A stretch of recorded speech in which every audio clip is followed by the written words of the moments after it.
I'm Jay Moran. I'm Bridget Jaipal Valenza. I'm Thomas O'Neill White. I'm Angela Preston. And I'm Lorenzo Rodriguez.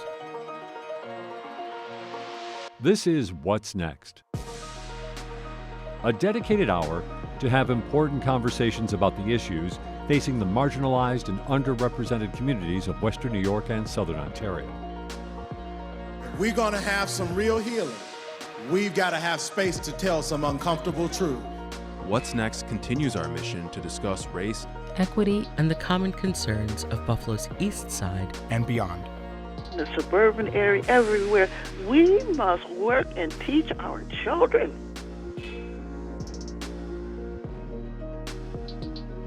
Good morning and welcome to What's Next. This is Lorenzo Rodriguez, and I don't know why I'm doing this interview because I am not a fashionista. I'm not a fashion forward kind of guy. I told my guest as he was walking in, I get my stuff from Stitch Fix. No plug there. It's just I'm not a. I know the brands and that's about it. But this gentleman who's in our midst today knows a thing or two about fine luxury goods. He will be featured as one of the designers on September 30th FIG Buffalo Fashion Show here in Buffalo, New York, at the Seneca One Tower, the newly renovated Seneca One Tower. Fashion Initial Garment Showcase. That's what FIG stands for. If you don't know, it's their work showcases a number of contemporary designers, seamstresses, tailors, just folks doing fine work here in Buffalo, New York. And today I have the honor of having one of them. His name is Dame Powell. Dame, welcome to What's Next. Hey, how are you? How are you, Dame? Thank you for it's your first radio appearance, right? It will be. I'm not trying to make you nervous. It's just this is exciting. I'm glad we're the your debut on radio. Yeah, thank you. And as far as debuts, you made quite a debut in the fashion world, in the outerwear design world. Yeah. You've started up. You're the owner. You're the founder of Dame, and simply Dame. It's a name that hopefully becomes synonymous with bags, with designer bags, with backpacks. Leather works. That's what you dabble in, right? Yeah, I mean, and I would love for it to go even further. Honestly, my background started in like clothes and stuff like that. So, I believe my very first garment was a parka that I've ever made. Like I just woke up at one day and was like, I'm gonna learn how to sew. Went to Walmart at 2 a.m. back when we used to have a 24-hour Walmart. Bought I think it was a Singer or a Brother, and just went to town.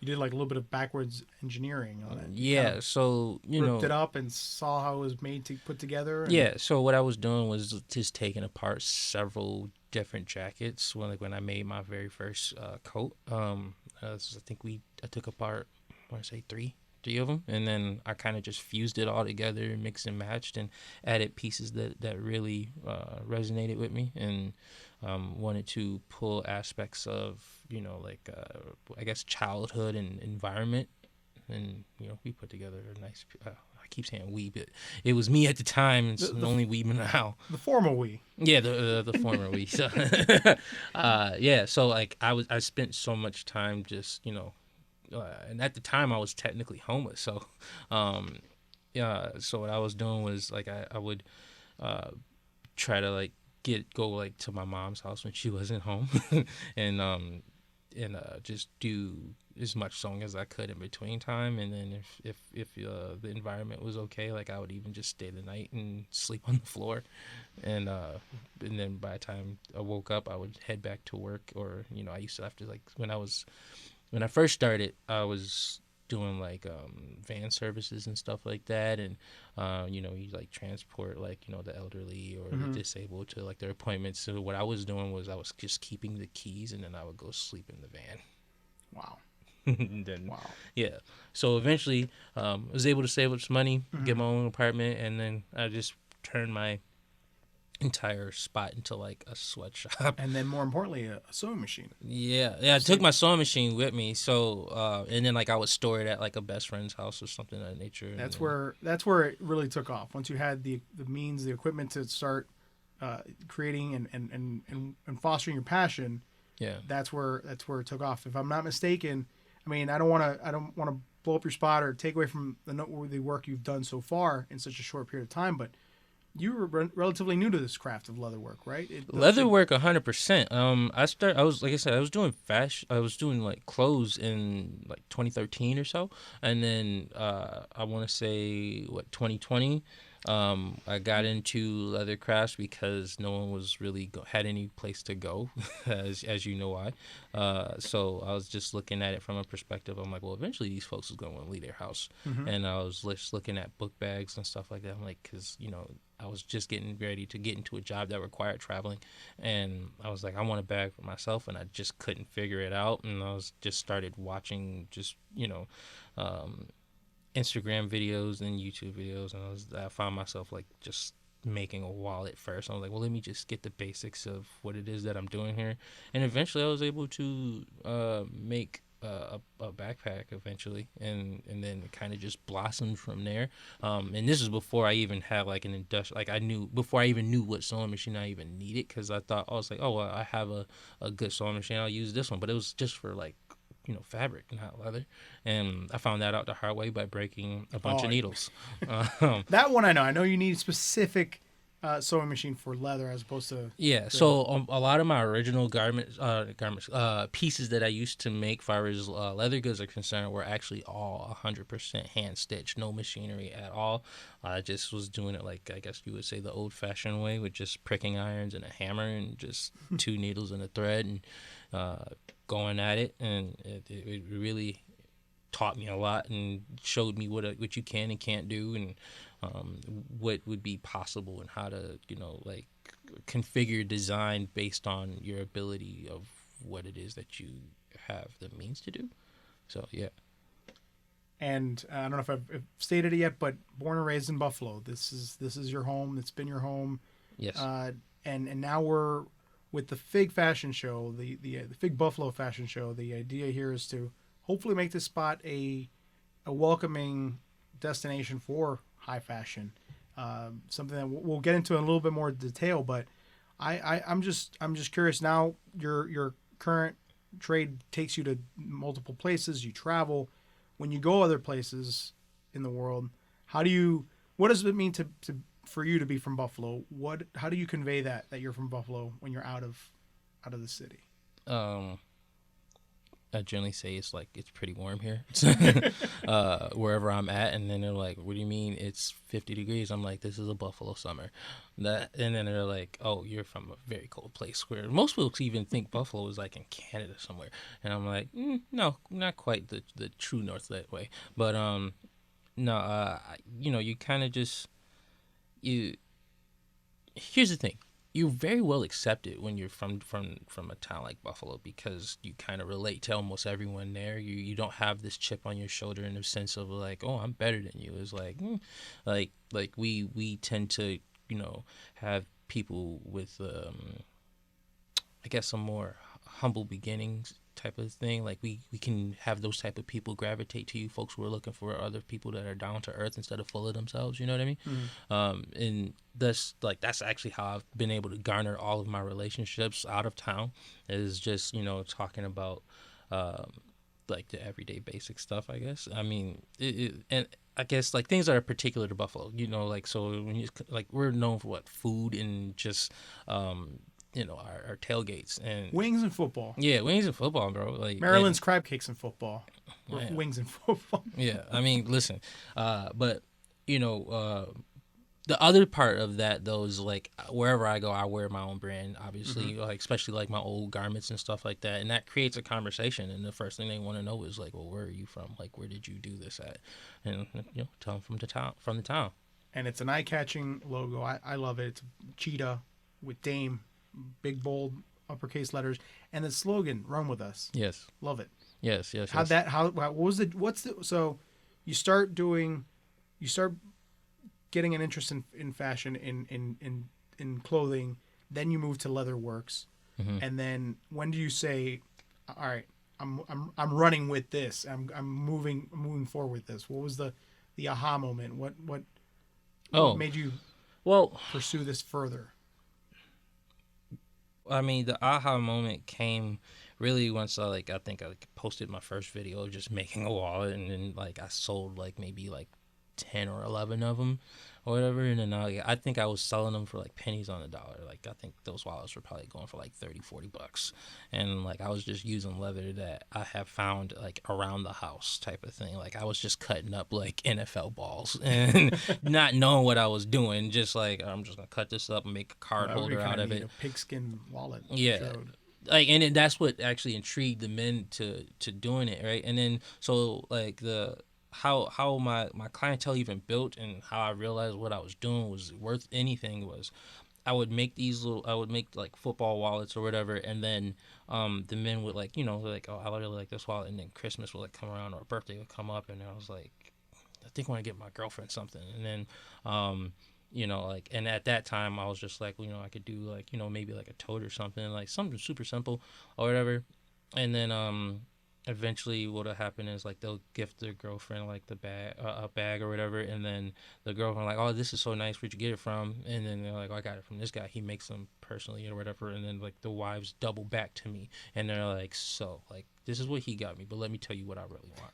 And we pretty much built it off of just that. And like I've been able to build relationships with a lot of my clients. Like I remember like almost everyone who's ever bought from me, but folks who like really like I've over the past few months I've been learning like, oh, I actually have like real people who like care about what it is that we're doing here, where like they'll show up to pop-ups not even to buy anything, just to be like, hey, like I need to meet I want to meet you, and a lot of them they buy and some of them they don't, but the fact of the matter is that like the content that we create and the stuff that we're doing is resonating and touching people, and then like I've had to tell my story 100 times over already, so, and I'll continue to do it because I think it's something that if it can continue to put a smile on folks' face, why not?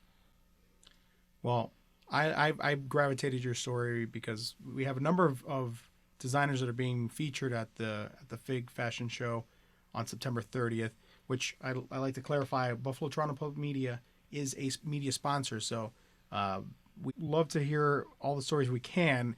In particular, we've got designers such as Allie Egan, Richie Hunter. We mentioned Austin Guillette of Bag. By a guy. By a guy. Yeah, that's my boy. He's good people. And so is Richie Hunter. Richie Hunter's a great guy. And Ashton Warner. A number of designers are going to be featured that night. Portion of the proceeds going to Stitch Buffalo, which I got acquainted with Stitch Buffalo because of their work with the refugee women on the West Side. That's how they started as an embroidery shop. Now it's more of a textile art center, bringing creatives such as yourself together to work on their craft and doing some great stuff. That's gonna be who benefits from much of the proceeds on that night. But going back to what you mentioned, how your genesis of creation of this brand, you still hand deliver some of your work to your clientele. That's if you live in the city of Buffalo, I'm coming to you. I'm coming straight to you. If you buy something of if you're like getting like a full custom order, like we actually invite you over to like the studio and we let you build a bag, like we greet you at the door with champagne and something to eat, and we pull out the color swatches, and our goal is to really sell. Like I tell like everyone that I come in contact with, like I don't sell bags, I sell confidence and I sell self-esteem, and those things are quite important to me. And I feel like only because like I felt like I lacked them when I was growing up, so I'm like, well, at least I want to be able to dish this off to someone else who can use it, and I want people to feel like superstars, and I want people to feel like good about what it is they're about to get into, and when they pick up a bag that they spent this money on, that it came with a memory already before they even had got a chance to even put it in their hands. It came with a great memory that they could tell someone else about. A lot of bespoke work, a lot of just tailor-made. Yeah, so like I said, we give you like that, the LV experience that we all want, when we go to, like, if you find yourself on like Rodeo Drive and they assume that you have a substantial amount of money, they treat you a little bit differently in there. You get greeted with champagne at those places and stuff like that. I'm like, well, everyone's a superstar to me, so like you're gonna get champagne, you walk through my door. The humility and yet an air of humility and confidence. I think that's the sweet the sweet secret formula that will take you very far. And because we mentioned, you start naming all the high end brands, once again, quote unquote high end brands, Balenciaga, Versace, Gucci, Christian Dior, Kate Spade. You're gonna get the brand, but you're not gonna get that. You're not gonna get that treatment. You're like it's and I understand the idea of exclusivity and things of that nature, but like you have to at least give people a chance to get involved in that exclusivity, I guess. You know what I mean? Instead of just handpicking them yourself. But what we've discovered is the folks who buy into Dame, like they really buy in and like on another level without me having to preface anything for them. They're just like, no, like this is part of my identity now, and like how crazy is that as a designer to see people engulfed in your thoughts, and then pay you for them. Like I tell Dana all the time, I'm like, look, this person just gave me pennies for my thoughts. Like how crazy is that? Like I just find that to be fascinating. As a creative, seeing something go from the innards of your brain onto somebody, onto their body, and wearing it, and there's a pride. There's unmatchable pride there. 100%. The idea of just seeing someone that you just don't know, that you've never met, and then seeing them in something that you made, like, and the reaction. Yeah, and then like sometimes I'll like, oh, you're talking about like after we present it. I'm talking about like a walking in the process. No. I'm talking walking through the mall and then seeing someone wear your bag. It's the serendipitous bananas. Okay. Yeah, but yeah, like that. Like for me, even the presentation of like, oh, okay, like your bag is done. Here it is, about to present it. Like that interaction in and of itself is a high for me. Like I'm going for that. Like I need that. Like oh my gosh, like just the pure joy and excitement on someone's face. I was like, all right, I brought happiness to somebody, and I hope that when they put that bag on or that garment, like I want you to have an air of confidence, like, yo, today is my day. And part of that, I would assume, is the creative process of making and designing some of these bags. There's the regatta purse, which is a big seller. Yes, that's our flagship bag. We actually recently... I saw the lime green one, which was pretty fire. That was an exclusive that we had done for a social media personality. She was really great. Her name's Casey Kirihara. She was really cool. We got to work with her. And then... but yeah, we've made multiple colors even since then. We have colors that are coming. But the regatta has been a staple in our brand, and I'm very surprised that it did so well, if I'm being honest. And the popularity is just continuing to grow, and the whole idea of the premise of the bag existing was bags are boring when they stand straight up and down. Like that was just like that's what gave you some hesitation. Yeah, I just went on like, well, what if we just turned it on the side? Originally, it was actually supposed to just be laid down because flat. It's narrow, right on the bottom, and then it widens up on top. Yeah, so it's shaped exactly, almost like a diamond in a sense. You know what I mean? And I just always thought it would be cool if like your bag could just lay down. And what happens is it creates a conversation. It's a conversation starter. When like I'll go out with Dana and like she'll put the bag in like the middle of a room and just like leave it there. And then eventually what happens is, whose bag is that? And she says, "Oh, it's mine." I'm like, "Oh, where'd you get it from?" "He made it." I'm like, "Hi." And then the ball gets rolling, and like it's rare that we show it or we go to a place and not walk out with like some type of giving a card or even someone just purchasing right then and there. We've been in instances where like a man and wife kind of just like, I think they bought like 2-3 bags for us like instantly. His and hers. Yeah. Nice. He was like, I want this for myself and I'm gonna get 2 of these for her. And like we're baffled every time, honestly. Well, like I've said before, it's striking works. The other one that I saw was the Mariner, and that one has some special significance too, because what's that? Yeah, so that one is like an ode to my mom. We've had a tumultuous relationship over the years, but it is much repaired now. And when I had created the bag, it was really like I gave her the same treatment as if I would give a random customer, and we showed her, and like we pretty much just designed this bag, and I'm like, I think this bag is like, it can't, like, it just needs to be more of them, in a sense, you know what I mean? And I was like, I'm just gonna name it the Mariner, because those are the memories with my mom where life was like. That was peak. the apartment complex. Yeah, it was the Allentown. apartment complex in Allentown across from Rex, and yeah, man, the memories that come with it, even the original color that it comes in, which is like this nice hazelnut, it just reminds me of that time in life, and to be able to present that to folks, and then see like mother-daughter duos come in and buy bags, buy that bag in particular, like. I don't know, man. Just this heartwarming situation for me. I'm speaking with Dame Powell, owner, designer, leather maker, leather worker, I'm a craftsman. Dame Powell, Dame Luxury Goods, and we mentioned it in one way or another. And you mentioned Dana. You mentioned the two important women in your life. Yeah. And almost part of the process here. Yeah, you wouldn't even know me behind without every Dana. great man. ... Dana Culp, you're the marketer, marketing mastermind of Dame. You've seen Dame take his pride in his work and make it now something that he's sharing with the community and the world at large. How has that been, seeing that? It's been amazing to just watch it unfold, and just like, we're still in our infancy, but it's just amazing just how far we've gotten and how much farther we are going to take it. But it's just a beautiful thing to watch. Yeah. You made the bag for her as a gift. There's no better gift than how a handmade yeah. one.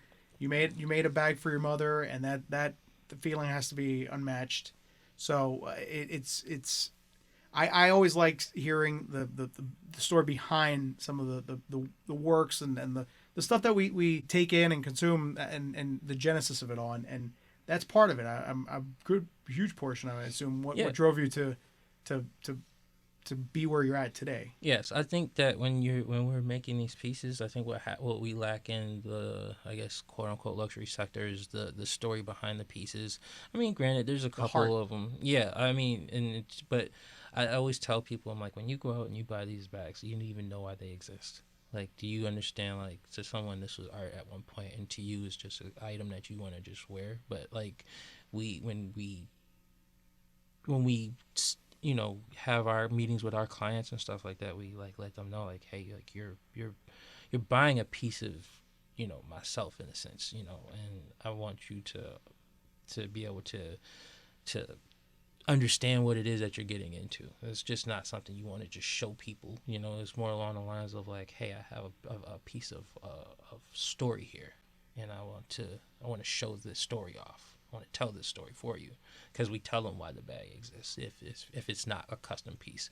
But even if it is a custom piece, we still try to integrate, and I ask questions about childhood and things of that nature. Like, there's this bag called the Valencia that we created. It's just a bucket bag, but the way we styled the bucket bag was because the lady who originally wanted this piece, she was like, I used to have this Coach bucket bag in high school, and it just, like, I have so many great memories with this bag, and like, I would love to just be able to like recreate this in some way, shape, or form. And we was able to just rebuild that bag. But like, the reason that bag exists is because some woman wanted to relive her high school days through a piece of work. So, like, I want that to be, want that to be able to be translated through all of our work. Turning the immaterial into material. Yes. That's always exciting. Dame, we mentioned, and with Dana here, we mentioned Buffalo. We mentioned the Fig Buffalo Fashion Show. We're a bit away from Paris, London, Milan, your destinations for fashion, for high fashion. Mm-hmm. But we're not too far from New York City. We're in the same state.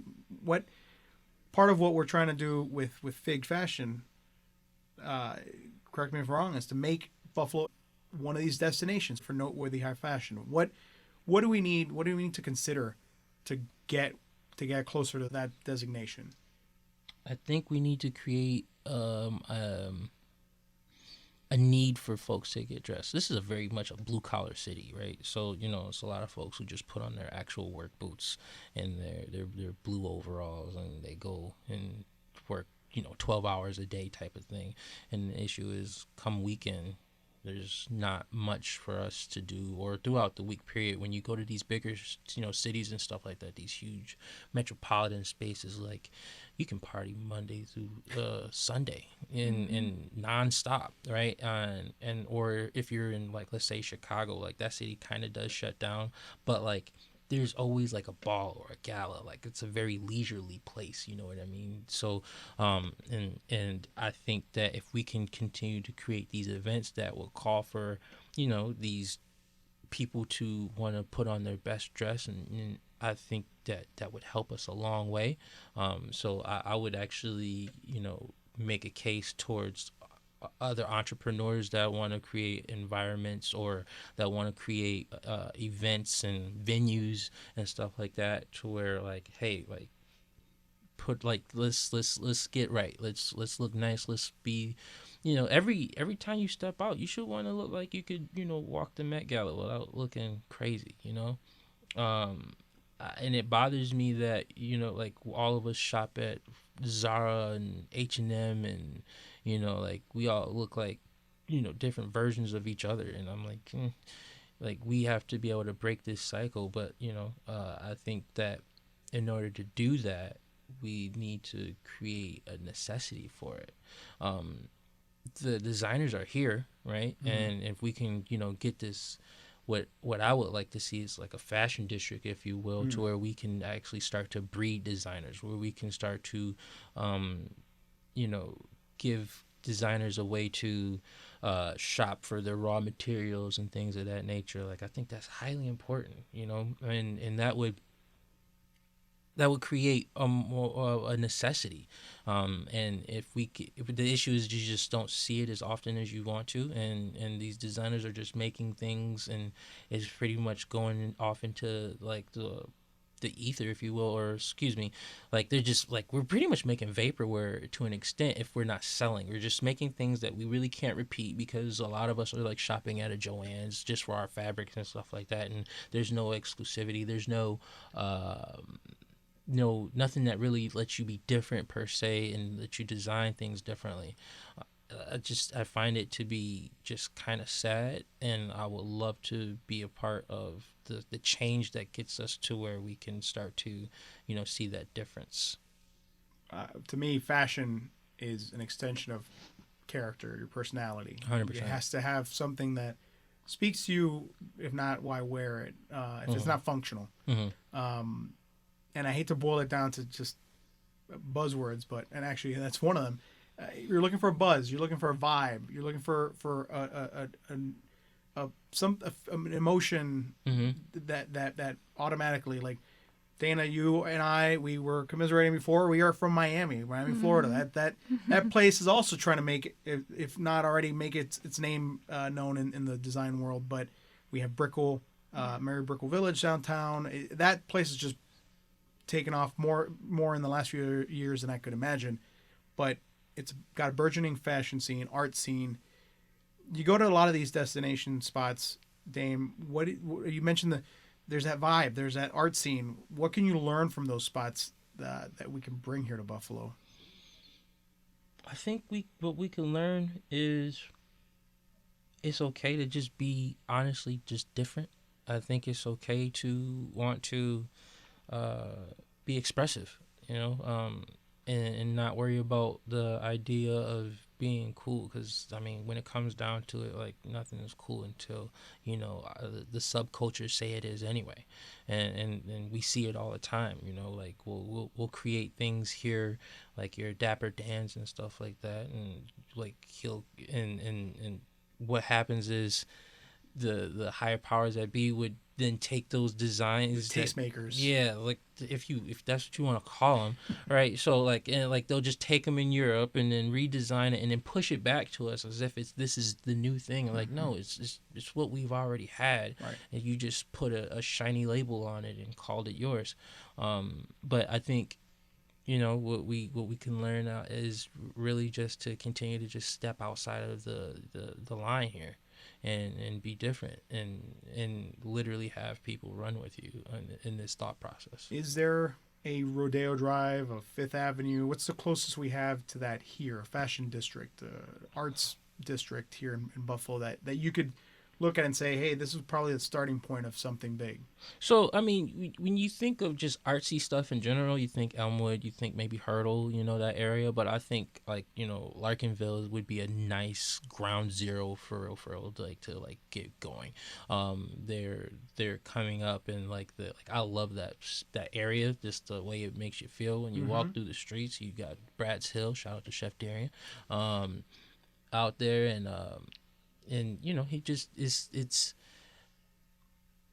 I think if we can grow with them while they're in the process of them growing, it would I think there could be a nice symbiotic relationship there, because even when you go down there, what you're seeing is a lot of the clients that are around there, or not clients, but patrons, I guess, for Bratz, are lawyers or teachers or just executives and stuff like that. And I think those folks, they want to dress nice. They want to have new things. They want to experience. They want other experiences inside of the town.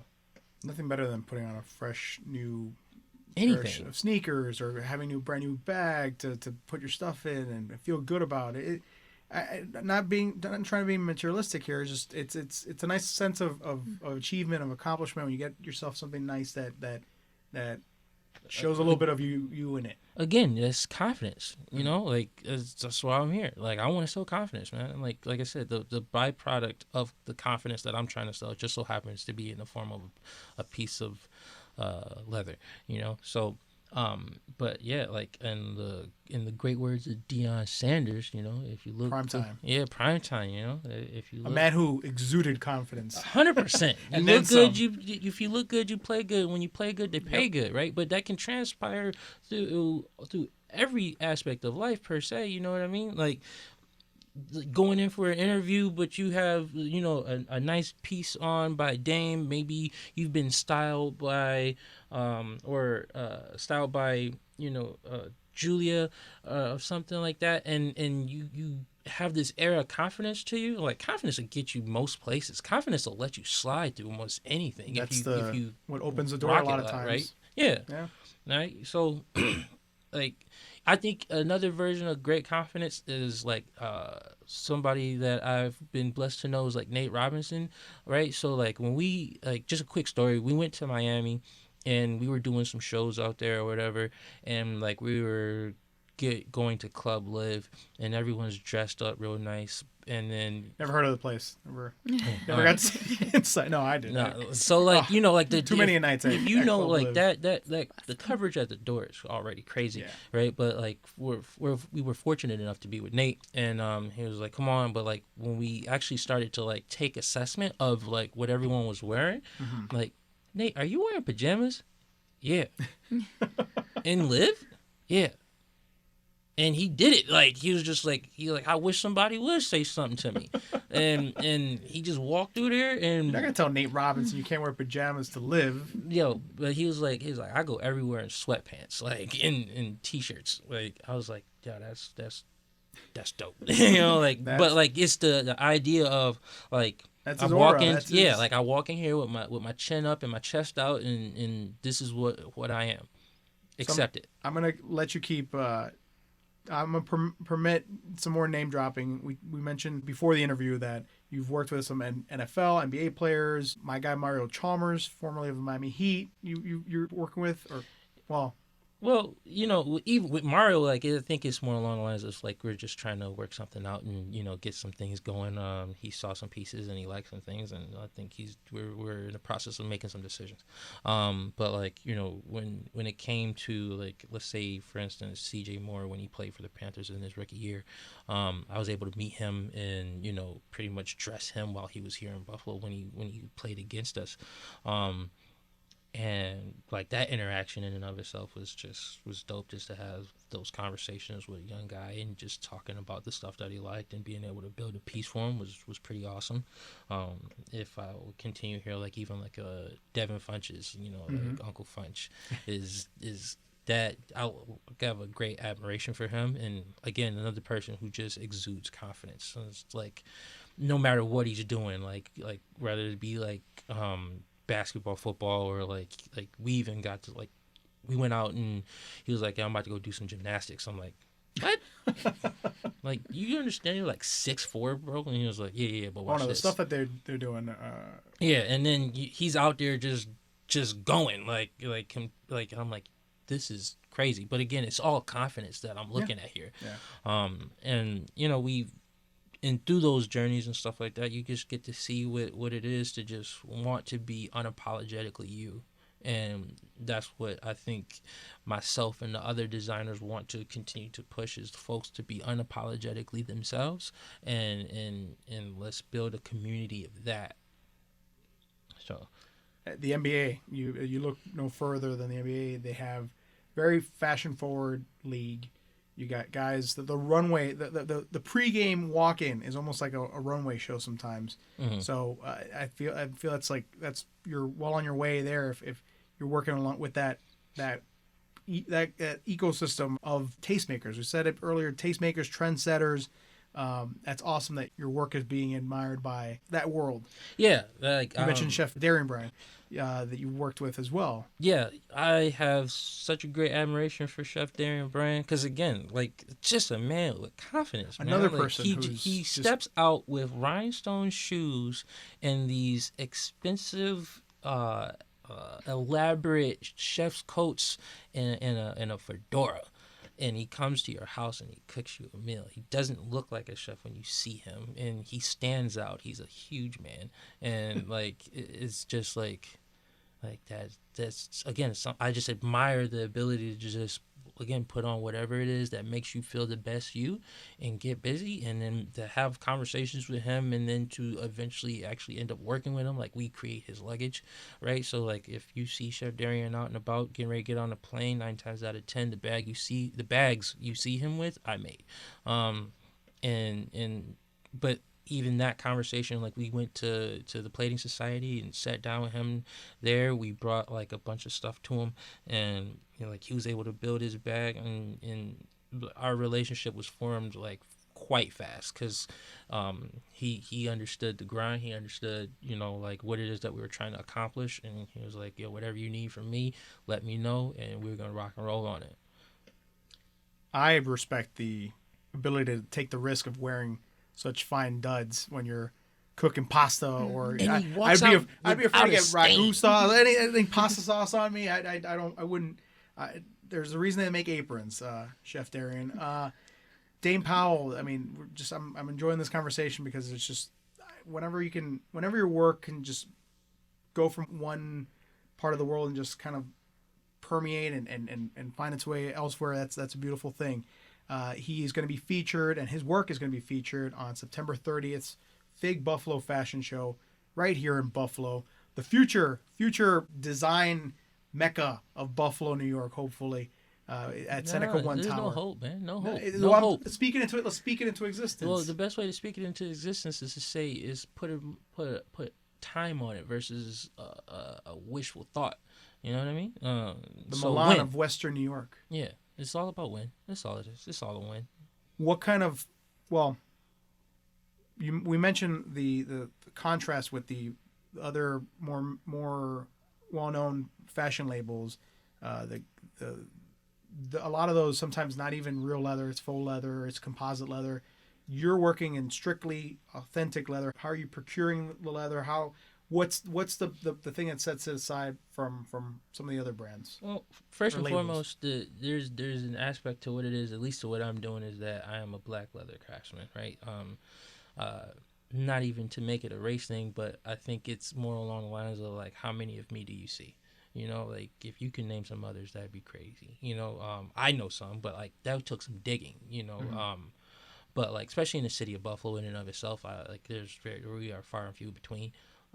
And I think that just us trying to expound on the craft in and of itself is just a feat that should be recognized. As far as what we do, what we would like to, how we would like to separate or differentiate ourselves from those type of other brands and stuff like that is more along the lines of, again, sourcing the highest quality of material that you can get your hands on, whether it be like a shell quarter vin or, you know, like Botero or even like exotic skins and things like that. Like I source from all over, whether it be here in the States domestically, which, you know, you can go to like want to say like Utah or like Oregon. Like I source out of Texas. I've even sourced out of Maine. And then we can go as far as like, you know, Florence, Italy, or even like a Croatia, and like I get a lot of pieces out of those spots as well, and been able to like develop actual relationships with tanneries and things like that, and have those conversations the best we can due to like language barrier, but nonetheless, you know, we don't really deal in anything that's not leather. I mean, we'll go as far as like, you know, like your canvas and nylon, but no faux. You know, none of the plant-based leather per se. I think that like people worry about like sustainability and stuff like that, but like leather is sustainable. You know, actually, if we didn't use leather, imagine how much of that would just be in landfills after the meat industry, because that's where we all source it from. Is like no cow is put to slaughter just for the sake of, you know, a nice backpack, you know, like that's not happening. It's literally, by the time it gets to us, it's probably on a plate somewhere. So I think that being able to source sustainably is important. I think that also that our pieces last for lifetimes in some cases, you know, especially if you take care of it, right? So I think that the faux leathers and your polyurethanes and all that other good stuff, that's the stuff that takes forever to degrade and stuff like that. But like they find themselves to a landfill much faster than you would, you know, like an actual, you know, vegetable tan handbag. Again, like I aim to make heirlooms, things that you can pass down time and time again. And, you know, I'm also, you know, been trying to do even more sustainable pieces as far as like, you know, reaching out to like the Army Navy surplus and being able to mix things with the items that they have there, and being able to do it at scale is something that we're working on as well. So, you know, I think us being able to continue to just dig into the industry and teach people about it, and then thus creating a better environment for the leather goods to exist is a great help. And I wanted to kind of hopefully break some stereotypes here, because you do weekend bags, handbags, but you're seeing a lot of more bags that men are rocking. Yeah, it's something that, like, if you go far back, there's still very much, or even currently, there's still very much a lot of toxic masculinity train of thought that questions men wearing or rocking bags. What would you say to those folks? Mind your business. Mind your business. You know, I've always been very jealous of women and having purses and bags, because they're so it's convenient. It's very convenient. We have 3 pockets sometimes. Yeah, and can't have to fit our whole lives in there. Yeah, and I was one of those guys for a while, and I was like, at one point, I'm like, I don't want to wear that no bag. You're like, what is that? Like, so growing up, I used to just carry a backpack all the time, and I would keep everything in there, from like a change of clothes to like my dinner that night. You know, especially like, you know, like coming from my generation, like we actually used to go outside, so, you know, and play football on different people's streets. You know, like we would, like, going home wasn't even an option until, you know, you had to hit curfew, which for me, you know, that those street lights come on, you better be on that porch, or at least mom should be able to see you by the time those street lights. Yeah, if she call your name and you ain't running within 30 seconds, it's a wrap for you, cuz. So, you know, bags have been a major part of my life, you know, and then growing up, I kind of like, oh, I'm an adult now.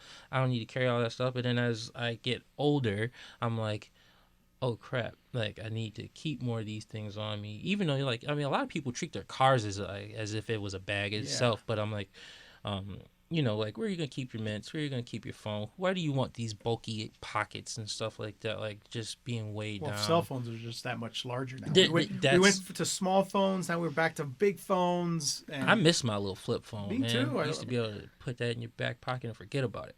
the little razor. The little Yeah. razors where it was at. Yeah. Or you know, like your chirps and sidekicks. I'm a sidekick kid myself. I was one with the sidekick. Yeah, sidekicks are fire. But yeah, I think that they have a good place in our culture. You know, if you go to like New York City, you see men with totes. You know, like really nice totes at that. So, and they live a life where like going home isn't really necessarily something you can do right quick. You know, Good like, satchel. yeah, Just you fit know, a bunch of stuff in there. Right. It's not just a joke in a Hangover. They're Right. really functional and really nice looking. I think the idea of like not having a bag is a narrative pushed by people who live in smaller towns where being able to hop in your car and go home because your home's within 10 minutes of your current location. I think that's something where that kind of like can stem from. But like if you get into, like I said, the bigger metropolitan areas where it's a 45-minute ride home if you forgot something, you know, like, so it's best to just keep it all on you. I miss the fashion of. I'm an old soul. I miss the fashion of like the 50s and suitcases, Mad Men. Yeah, that whole era Briefcases, was wonderfully designed and just I would love to bring those type of things back and be able to modernize those pieces. You know, I think that's something that we can that's something that we'll be looking forward to very soon. I think more men have been asking us for like messenger bags, Yeah. just like everyday Yeah, messenger yeah. bags to have. Yeah, so that's on its way. You know, Yeah. we've just been steadily working at it and, you know, digging through these all these events that we've been having over the summer. And if I could, right quick, go back to the thought of, you know, why we need to have why fashion isn't as forward as it needs to be is because most of the year we're wearing hoodies and jackets and coats and Nate would appreciate that. yes. He would super appreciate it. But I think we need more things that can happen during the wintertime outside of just going to a Bills game or a Sabres game or something like that. Like it needs to be more of these events happening at like a Seneca One or like the convention center, or creating more spots that like how many actual lounges do we have? Not places, not clubs, like, but actual lounges where just you a spot hang out, chill, just hangout go spot and that's hang not- out and legally loiter. You know what I mean? Like like those don't exist. Not in the town, but you go elsewhere. That's a situation. You know, and I think I think we need more environments like that. That would be like, hey, this is, you know, an enforced dress code type of thing. Because if humans follow rules, essentially, there's the outliers and stuff like that, obviously. But, you know, for the most part, if you create a stipulation in order for them to be able to achieve something, then they will most likely comply. And if you create the standard of you need to look nice, they will comply. And at that point, it's like, well, not only do I want to look nice, but I would love to look different and nice if I'm going to have to put on my best dress. All right, let's have some fun here because I'd like to know Dame Powell's fashion faux pas. The faux pas that the mistakes, the mishaps, what were you thinking that you see as a person that's fashion minded? For me, back home, and something I notice here and in other parts of places, the sandals. We call it like when you going to clubs, going to bars, going to nightlife spots, and you're rocking open toe footwear. For me, back home, sometimes they would come off, and then you got what we called patas sucias, which are you get the dirty feet, and you don't want that. I don't know. That's my fashion faux pas. What would you say is your what should you not do, Buffalo? Make sure your clothes fit. Make sure they fit. Get a good tailor. Rather it be a tailor that gets a hold of you, but like make sure if you're putting on a suit, make sure you're not a hanger inside of it. You know, that bothers me to no end. Where people were like, it's a difference between like a purposely oversized suit versus like just something that you thought was like your you know, like this is the greatest suit ever. Like, you know, like have some confidence in what it is that you're putting on, obviously, but like stay away from those '90s NBA draft suits. Yeah, like what are you doing? That's I look back crazy. at Tracy McGrady's draft day suit, and I'm like, what is this, man? Yeah, man. That was the fashion back then, though. Yeah. I think another one would be iron your clothes. Like this is all my stuff is just super simple. It's just like, can you just look like you cared when you got up? That's all. You know, like when you walked out, just put an effort in, because there's folks out there like myself who just see these little details, and you're like you just didn't want to take that extra second. Minutia. Like for me, it's like a tie clip.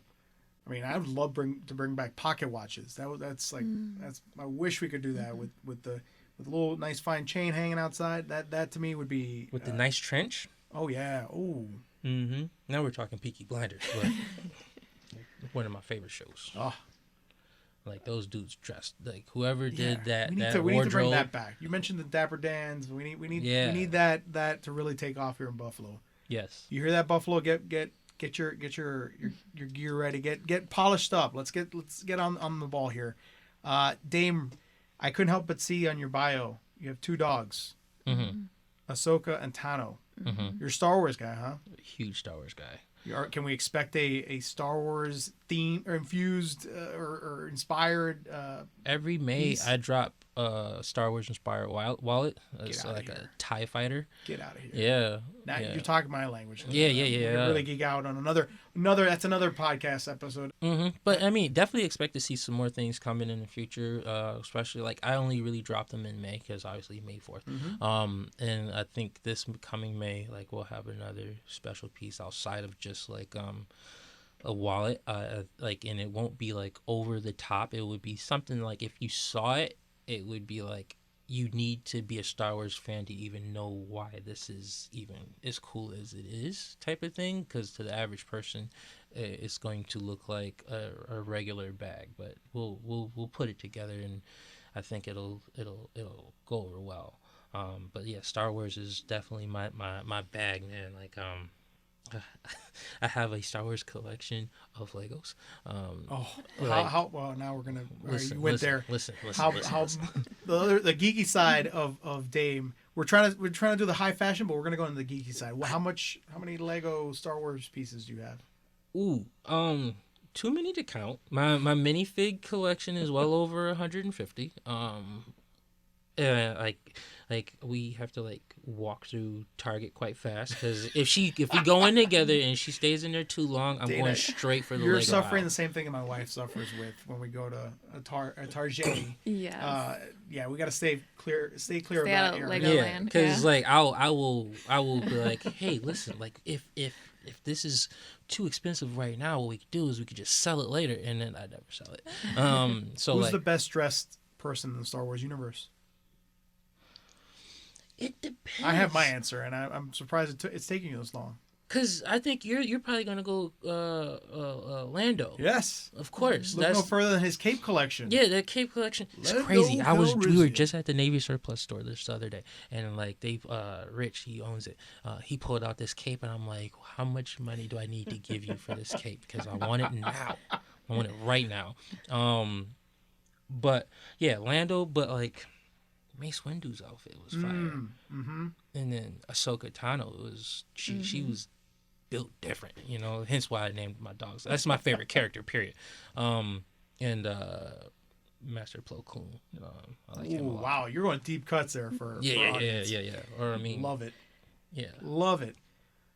Well, Dame, the event is September 30th, Seneca 1, location. Please, everybody, get your tickets. But Where can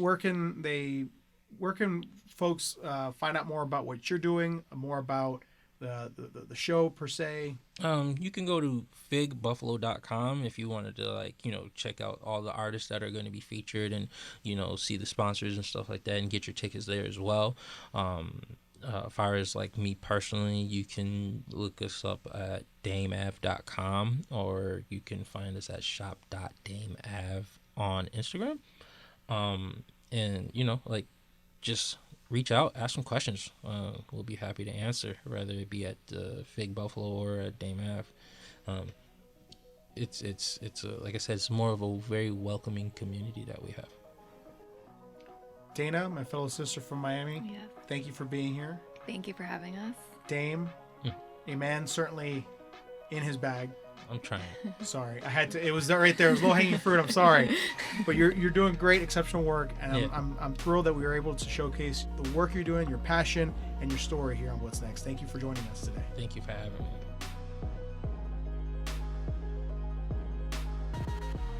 You've been listening to What's Next on WBFO and WBFO HD1 Buffalo, WOLN Olean, and WUBJ Jamestown, your NPR station.